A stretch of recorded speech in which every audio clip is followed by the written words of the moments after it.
Shalom, selamat pagi Bapak Ibu jemaat yang dikasihi Tuhan. Kita bersyukur karena kasih dan anugerah Tuhan, kita boleh kembali datang beribadah kepada Tuhan di keluarga kita masing-masing pada hari ini. Saya undang kita semua untuk bangkit berdiri, kita mau naikkan pujian Holy, Holy, Holy.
Jemaat kekasih Kristus, pagi hari ini kita datang dalam sebuah ibadah dan dalam sebuah keyakinan bahwa pertolongan kita dalam ibadah hari ini ialah datangnya dari Tuhan yang menjadikan langit dan bumi, Allah yang Maha Kasih, yang kasih setianya kekal sampai selama-lamanya. Kasih setia, rahmat dan damai sejahtera dari Allah Bapa dan Kristus Yesus Tuhan kita dalam persekutuan Roh Kudus menyertai kita sekalian. Amin.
Nas pembimbing pada minggu pagi ini terambil di dalam Mazmur 100 ayat 1 dan 2. Mazmur untuk korban syukur.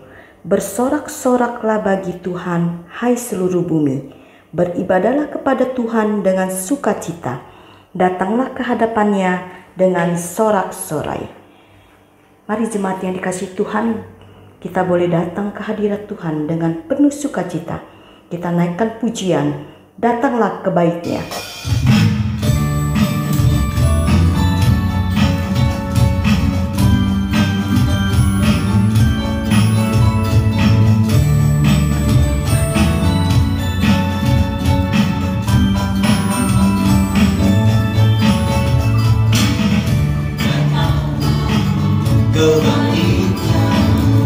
Dengan hati bersyukur kedalam anaknya,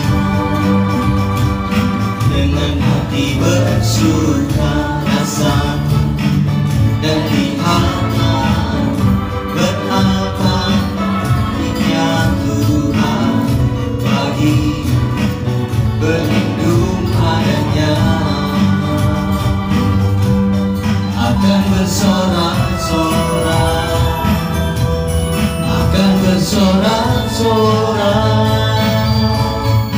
bersyukurlah kepada Tuhan, sebab Ia baik, bahwasannya untuk selamanya,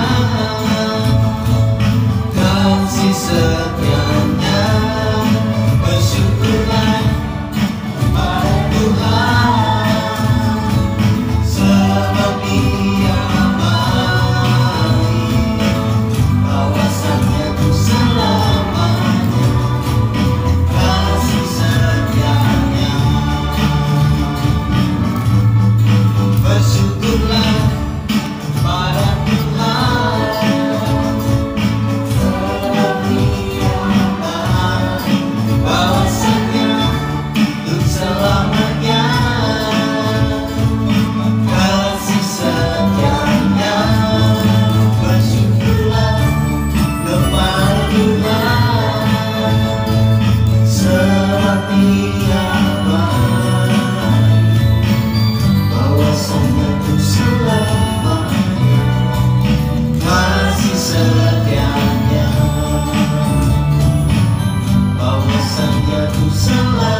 Jemaat sekalian, pembacaan Mazmur pada hari ini akan kita bacakan bersama-sama yang terambil dari Mazmur nomor 103 ayat 8, 10, dan 12. Tuhan adalah penyayang dan pengasih, panjang sabar dan berlimpah kasih setia. Tidak dilakukannya kepada kita setimpal dengan dosa kita, dan tidak dibalasnya kepada kita setimpal dengan kesalahan kita. Sejauh timur dari barat, demikian dijauhkannya daripada kita pelanggaran kita. Amin. Bapak Ibu jemaat yang dikasihi Tuhan, kita menyadari di dalam kehidupan kita seringkali kita melakukan dosa dan pelanggaran di hadapan Tuhan, baik lewat perkataan kita, sikap kita, dan pemikiran kita. Hari ini kita diberikan kesempatan boleh datang di hadapan Tuhan, mengakui dosa dan pelanggaran kita. Dengan segala kerendahan hati, biarlah kita boleh datang pribadi lepas pribadi, mengakui dosa kita. Sebelum memasuki doa pengakuan dosa, marilah kita naikkan pujian penyesalan kita sejauh timur dari barat.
Kita bersyukur untuk kasih Tuhan yang begitu besar bagi kita, pengampunan yang sudah Dia berikan kepada kita dengan menebus dosa kita di atas kayu salib. Oleh karena itu kita patut memuliakan Dia dengan memuji dan memuliakan namanya. Kita naikkan pujian, terpujilah namamu Tuhan.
Hanya Tuhan Yesus yang dapat memulihkan kehidupan kita.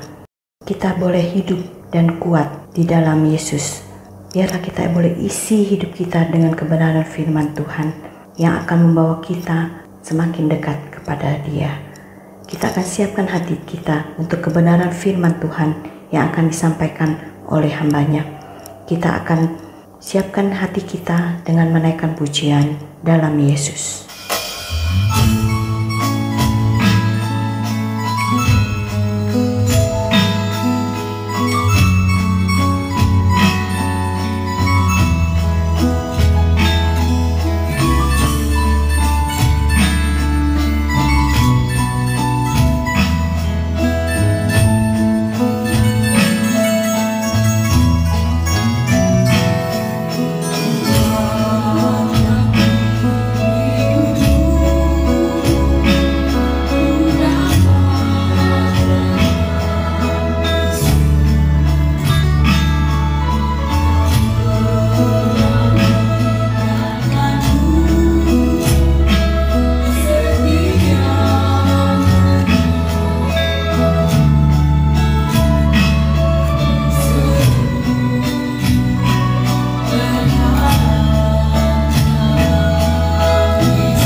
Pagi hari ini saya bersyukur untuk segala kebaikan Tuhan dalam setiap kehidupan kita, pribadi lepas pribadi. Oleh karena perkenanannya, kita masih boleh diberikan kesempatan untuk boleh beribadah melalui media online yang ada. Mari sebelum kita membaca bagian firman Tuhan, kita akan bersama-sama bersatu di dalam doa. Pagi hari ini hati kami penuh dengan ucapan syukur untuk segala kasih Tuhan, anugerah bahkan kebaikan Tuhan yang boleh kami rasakan hari lepas hari. Kami percaya Tuhan bahwa hidup kami tidak akan sanggup kami berjalan kalau Tuhan tidak berjalan bersama-sama dengan kami. Oleh karenanya di pagi hari ini terima kasih untuk waktu, untuk kesempatan yang Tuhan berikan, untuk yang boleh bersama-sama memuji, menyembah Tuhan. Bahkan terlebih sebentar kami akan mendengarkan firman Tuhan. Berkati setiap kami, bahkan berkati hamba-Mu dalam segala keterbatasannya pada saat Ia menguraikan bagian firman Tuhan. Sehingga bukan hikmat manusia yang boleh kami dengar, tapi kami boleh mendengar suara Tuhan berbicara dalam setiap kehidupan kami pribadi lepas pribadi. Kami bersyukur dan berdoa demi Kristus Yesus. Amin. Bapak Ibu Saudara, mari kita membuka firman Tuhan di dalam Injil Matius pasal 18 ayat yang ke-21 sampai dengan 35. Injil Matius pasal 18 ayat 21 sampai 35. Kita akan membacanya bersama-sama. Saya akan membaca perikopnya, Bapak Ibu Saudara yang ada di rumah dan juga saya membaca secara bersama-sama. Demikianlah firman Tuhan. Perumpamaan tentang pengampunan. Kemudian datanglah Petrus dan berkata kepada Yesus, "Tuhan, sampai berapa kali aku harus mengampuni saudaraku jika ia berbuat dosa terhadap aku? Sampai 7 kali?" Yesus berkata kepadanya, "Bukan, aku berkata kepadamu bukan sampai 7 kali, melainkan sampai 70 kali 7 kali. Sebab hal kerajaan sorga seumpama seorang raja yang hendak mengadakan perhitungan dengan hamba-hambanya. Setelah ia mulai mengadakan perhitungan itu, dihadapkanlah kepadanya seorang yang berutang 10.000 talenta. Tetapi karena orang itu tidak mampu melunaskan hutangnya, raja itu memerintahkan supaya ia dijual beserta anak istrinya dan segala miliknya untuk membayar hutangnya. Maka sujudlah hamba itu menyembah dia, katanya, 'Sabarlah dahulu, segala hutangmu akan kulunaskan.' Lalu tergeraklah hati raja itu oleh belas kasihan akan hamba itu, sehingga ia membebaskannya dan menghapuskan hutangnya. Tetapi ketika hamba itu keluar, ia bertemu dengan seorang hamba lain yang berhutang 100 dinar kepadanya. Ia menangkap dan mencekik kawannya itu, katanya, 'Bayarlah hutangmu.' Maka sujudlah kawannya itu dan memohon kepadanya, 'Sabarlah dahulu, hutangku itu akan kulunaskan.' Tetapi ia menolak dan menyerahkan kawannya itu ke dalam penjara sampai dilunaskannya hutangnya. Melihat itu kawan-kawannya yang lain sangat sedih, lalu menyampaikan segala yang terjadi kepada tuan mereka. Raja itu menyuruh memanggil orang itu dan berkata kepadanya, 'Hai hamba yang jahat, seluruh hutangmu telah kuhapuskan karena engkau memohonkannya kepadaku. Bukankah engkau pun harus mengasihi kawanmu seperti aku telah mengasihi engkau?'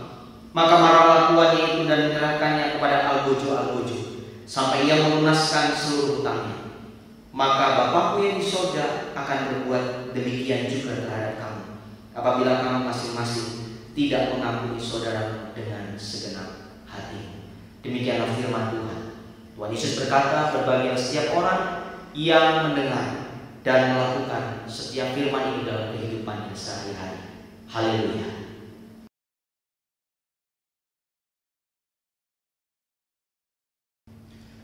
Saudara, pagi hari ini kita akan belajar kebenaran firman Tuhan di bawah satu tema sinode, mengampuni tanpa batas dan tak bersyarat.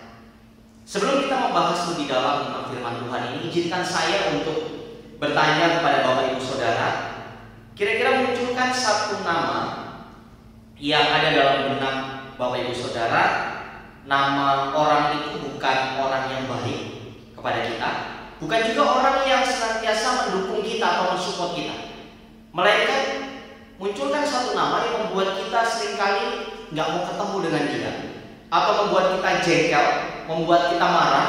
Sepertinya lebih baik nggak usah ketemu dia daripada ketemu. Dan saya berharap bukan nama saya yang ada di hati Bapak Ibu Saudara. Nah, setelah Bapak Ibu Saudara memunculkan satu nama ini,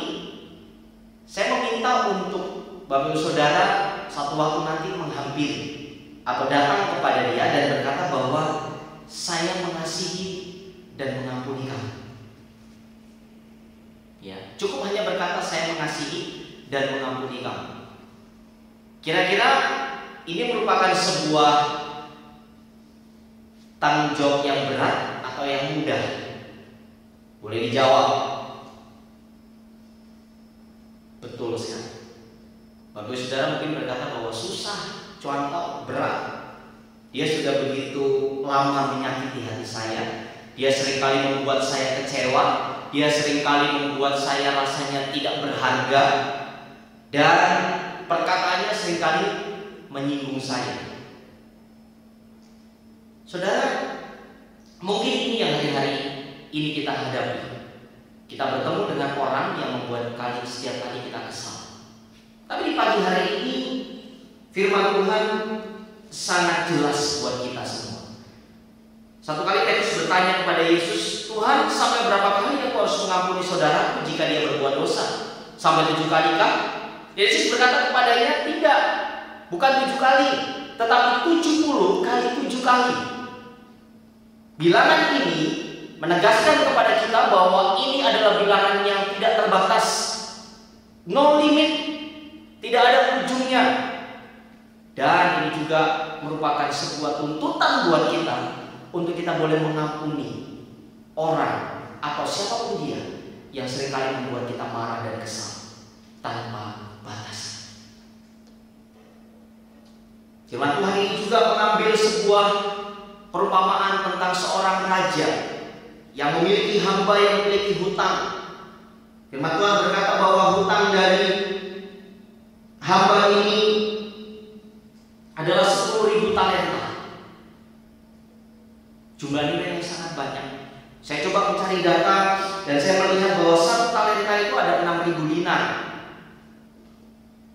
1 dinar itu upah pekerja 1 hari, mungkin kira-kira 100.000 rupiah. Berarti hutang dari orang ini adalah sekitar 6 triliun.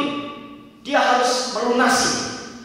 Tetapi hal yang luar biasa, raja ini melihat bahwa hamba ini perlu dikasihani.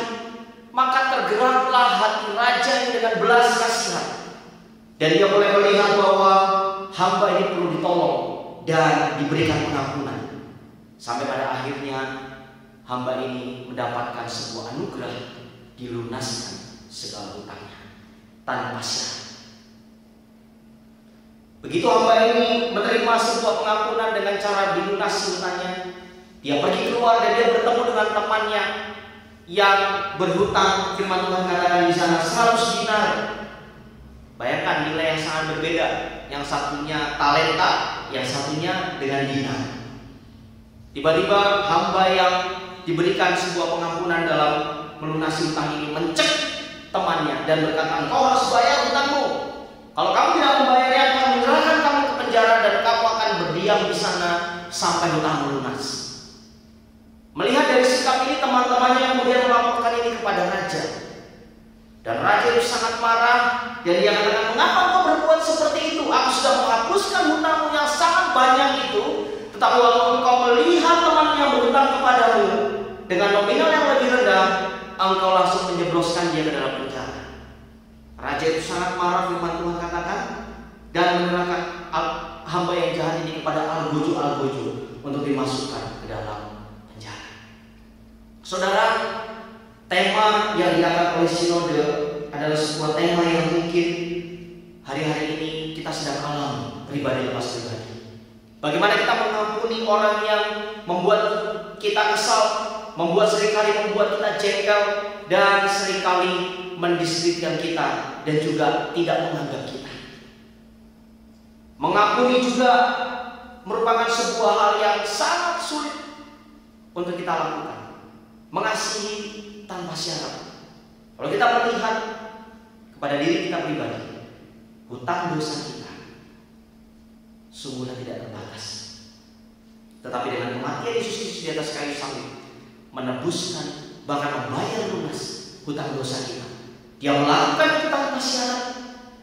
Dia melakukan itu tanpa batasan, karena dia mengasihi kita. Lantas pertanyaannya sekarang, siapa lagi yang tidak mau mengampuni sesama kita manusia? Di pagi hari ini ada dua hal yang kita mau sepakati bersama melalui pembacaan firman Tuhan di pagi hari ini. Yang pertama adalah orang yang bisa mengampuni itu memiliki pengertian dan kekuatan rohani yang baik.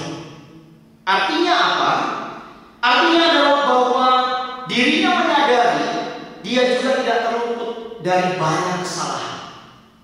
Oleh karena dalam doa Bapa kami dikatakan di sana adalah ampunilah kami dan kesalahan kami, seperti kami juga mengampuni orang yang bersalah kepada kami.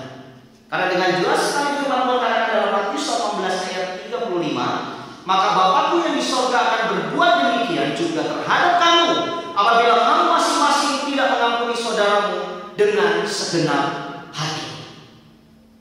Disinilah dituntut sebuah kedewasaan iman dari setiap kita yang mengatakan bahwa kita adalah orang yang tertebus, kita orang yang diselamatkan, kita orang yang menerima anugerah Tuhan yang besar. Apakah kita juga akan melihat orang-orang yang di sekitar kita yang membuat seringkali kita kesal, kita akan mengampuninya?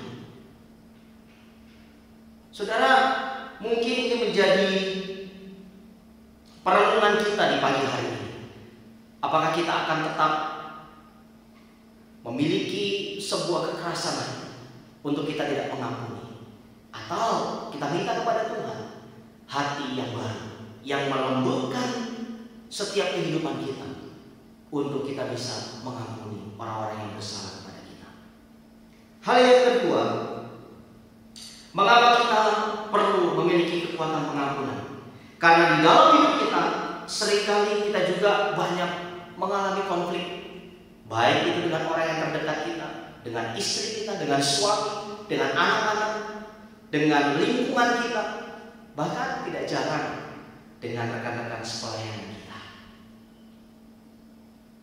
Dan saya tidak percaya ini bukan merupakan sebuah pembatasan kita untuk kita tidak bersemangat dalam menjalani kehidupan, baik itu pekerjaan maupun pelayanan. Tapi konflik yang ada ini akan mendewasakan kita, membuat kita semakin hari semakin erat. Konflik itu akan membuat kita semakin kuat. Konflik itu akan membuat kita memiliki daya tahan imun yang benar-benar tidak bisa tergoyahkan. Tapi pertanyaannya sekarang adalah, berapa banyak kita berkonflik dengan banyak orang yang membuat akhirnya kita undur dari Tuhan, undur dari pelayanan kita, undur dari setiap kegiatan-kegiatan rohani yang kita lakukan. Memang tidak ditentukan bahwa orang yang luar biasa itu adalah orang yang terus bisa melayani dengan baik. Dan mungkin kita berkata, oh tidak seperti itu, saya tidak ke gereja nggak apa-apa, yang penting hubungan saya dengan Tuhan baik. Saya akan katakan tidak. Karena firman Tuhan dengan jelas katakan bahwa janganlah engkau menjauhkan diri dari pertemuan-pertemuan ibadah. Karena disitulah kita akan dibentuk. Dengan sebuah komunitas yang ada, kita akan memiliki kekuatan iman untuk kita dibangkitkan, untuk kita memiliki otoritas Tuhan dalam melayani Dia. Saudara, hal inilah yang seringkali membuat kita lemah. Tetapi dengan tema khotbah bahwa mengampuni tanpa batas dan tidak bersyarat, itu sesungguhnya membawa kelepasan secara rohani, di mana kita mengikut Tuhan dalam seluruh kehidupan kita. Untuk menghentikan konflik hanya ada satu cara, yaitu kita harus memiliki kuasa pengampunan.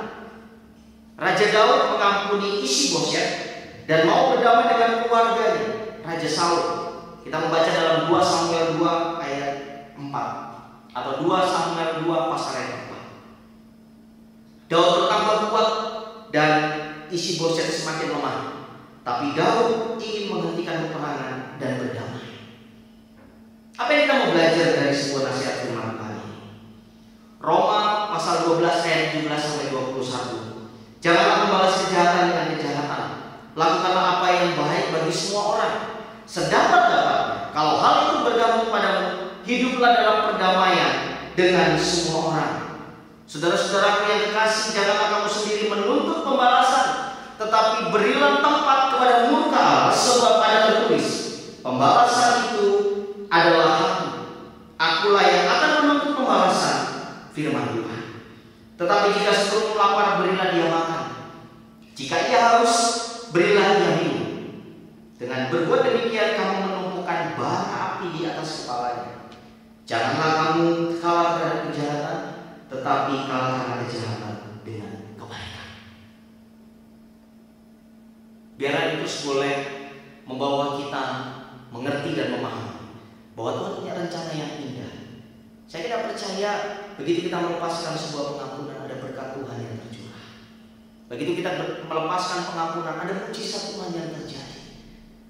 Banyak sekali orang-orang yang sakit secara fisik maupun psikis itu berawal dari sakit hati yang dalam. Apakah kita akan terjebak? Apakah kita akan berjibaku dengan hal ini? Saya ingin katakan di pagi hari ini, mari kita bangkit. Kita pulihkan hati kita. Kita tidak bisa menuntut orang, Bapak Ibu Saudara. Tetapi kita melihat bahwa Tuhan yang akan memulihkan kita lebih dahulu untuk kita bisa mengampuni banyak orang. Apa yang kita mau belajar? Kesimpulan dari firman Tuhan. Yang pertama, kita bisa belajar mengampuni seorang dengan limpah. Itu adalah sebuah pilihan hidup yang bijak. Yang kedua, mengampuni orang lain itu tidak membuat kita menjadi lemah, menderita, dan rugi, tetapi sesungguhnya membuat kita lebih kuat secara rohani. Hal yang ketiga, mengampuni orang lain yang bersalah pada kita justru mendatangkan berkat Tuhan atas kehidupan kita. Dan saya tidak percaya kata-kata yang seringkali kita lontarkan sulit, tidak mungkin, sudah terlalu dalam luka yang saya alami. Kiranya Tuhan memberikan kita pengertian sehingga kita tidak menjadi hamba yang jahat. Kita hanya mau menerima yang baik dari Tuhan, tetapi kita tidak mau memberikan juga yang terbaik untuk sesama kita. Bapak Saudara, mari kita merenung bersama-sama. Bukan hanya dalam sebuah perenungan yang membuat kita tidak melihat anugerah Tuhan, tetapi perenungan ini mengajarkan kita untuk bertindak, untuk melangkah, menghampiri orang-orang atau siapapun dia yang seringkali membuat kita sakit hati. Ingat, pada saat kita hidup dengan sebuah sakit hati, kita akan terus terintimidasi dan tidak akan bisa berkembang. Kuasa Tuhan akan diberikan buat kita. Roh Kudus akan menguatkan kita dan menemukan kita untuk kita mengambil bagian ini. Mengasihi, mengampuni tanpa batas, dan tidak bersyarat. Kiranya Tuhan menolong kita, memampukan kita, dan memberikan kita kekuatan menjalani kehidupan ini. Amin. Mari kita berdoa. Hati kami sungguh bersyukur Tuhan. Terima kasih untuk berkat firman Tuhan yang terus boleh menegur kami.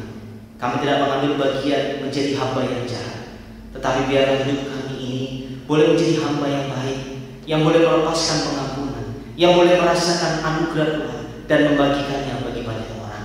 Terima kasih untuk firman-Mu yang boleh kami renungkan di pagi hari ini. Firman terus boleh menguatkan kami, meneguhkan kami, bahkan membawa kami mengenal Tuhan lebih dalam lagi. Karena kami tahu Tuhan, kami lemah sebagai manusia, tetapi biarlah dalam setiap kelemahan kami ini, Tuhan yang akan memampukan hidup kami untuk kami berjalan sesuai dengan rencana Tuhan. Hamba berdoa secara khusus untuk setiap jemaat Tuhan yang tidak bisa beribadah secara langsung di gereja. Hamba berdoa buat setiap jemaat yang ada di rumah, dalam segala keterbatasan yang ada, Tuhan memberkati kehidupan mereka. Bahkan dalam sakit penyakit Tuhan akan sembuhkan. Dalam sisi kelemahan tubuh Tuhan akan menguatkan. Dalam hal apapun juga yang membuat mereka seringkali undur daripada Tuhan, Tuhan yang akan menarik kehidupan mereka untuk boleh datang kepada Tuhan. Terima kasih Bapak, terima kasih.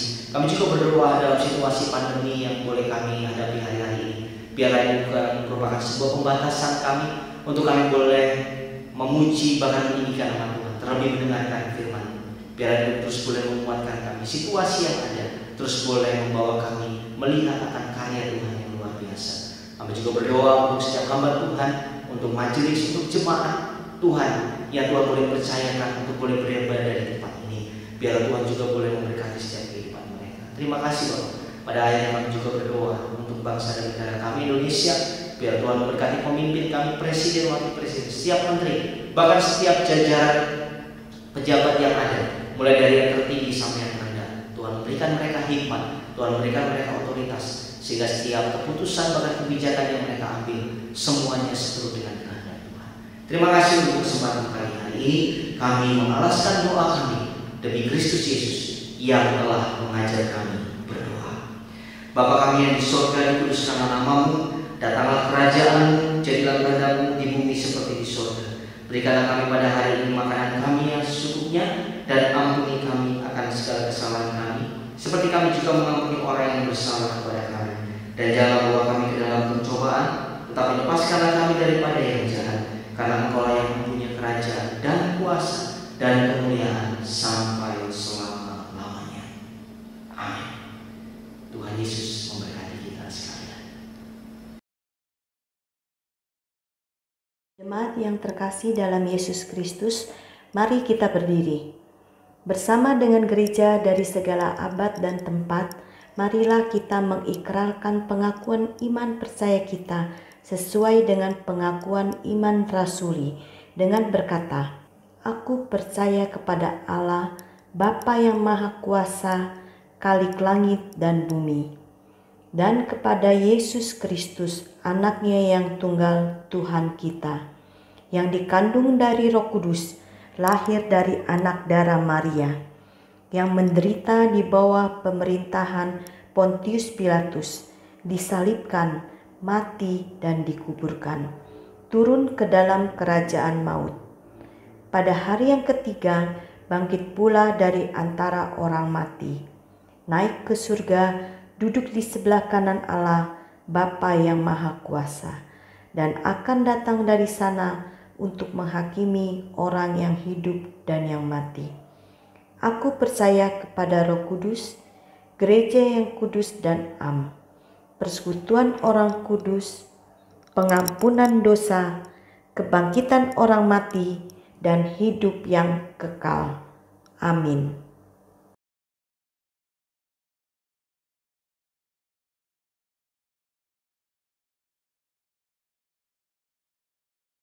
Jemaat kekasih Kristus, marilah kita memberikan persembahan syukur sambil mengingat firman Tuhan dari Mazmur 34 ayat 9. Kecaplah dan lihatlah betapa baiknya Tuhan itu. Berbahagialah orang yang berlindung padanya. Jemaat yang dikasih Tuhan, kita akan mempersiapkan persembahan yang terbaik bagi Tuhan. Kita akan naikkan pujian dari Nafiri Rohani 242 ayat 1 dan 2. Kuserahkan padamu.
Nah, untuk bangkit berdiri, kita akan menyerahkan persembahan kita dalam doa. Bapa di surga, kami bersyukur untuk kesempatan hari ini kami boleh kembali datang membawa persembahan yang kami tahu semuanya berasal dari Tuhan. Kami bersyukur Tuhan untuk kasih anugerah-Mu yang berlimpah di dalam hidup kami. Biarlah ajar kami terus untuk boleh memberikan yang terbaik bagi Tuhan. Kuduskan dan sucikan tangan-tangan yang sudah memberikan persembahan ini dengan penuh sukacita. Biarlah persembahan ini boleh Tuhan pakai hanya untuk pekerjaan Tuhan dan kemuliaan bagi nama Tuhan saja. Terima kasih Bapa di surga, terpujilah Engkau. Dalam nama Tuhan Yesus kami berdoa dan kami mengucap syukur. Amin. Jemaat yang dikasihi Tuhan, kita bersyukur untuk kebenaran firman Tuhan pada hari ini. Biarlah kita boleh mampu mengampuni saudara-saudara kita dan sesama kita tanpa batas dan tanpa bersyarat. Kita boleh terus hidup di dalam kasih dan anugerah Tuhan.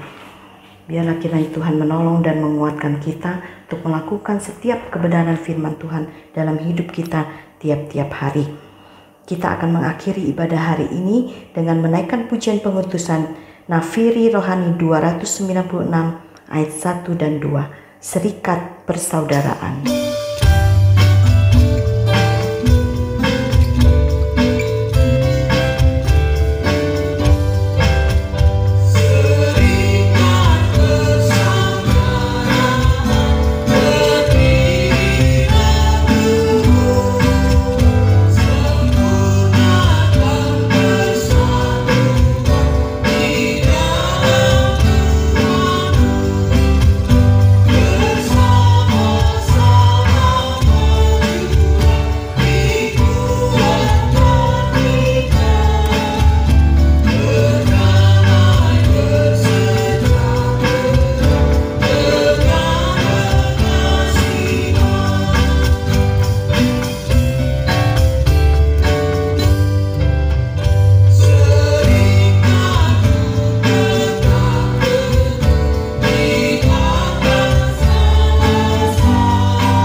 Jemaat sekalian, kembalilah ke dalam kehidupanmu, arahkanlah hati dan pikiranmu, dan terimalah berkat Tuhan.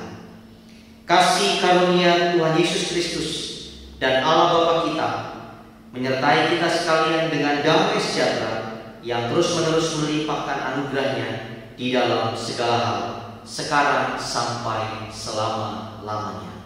Amin.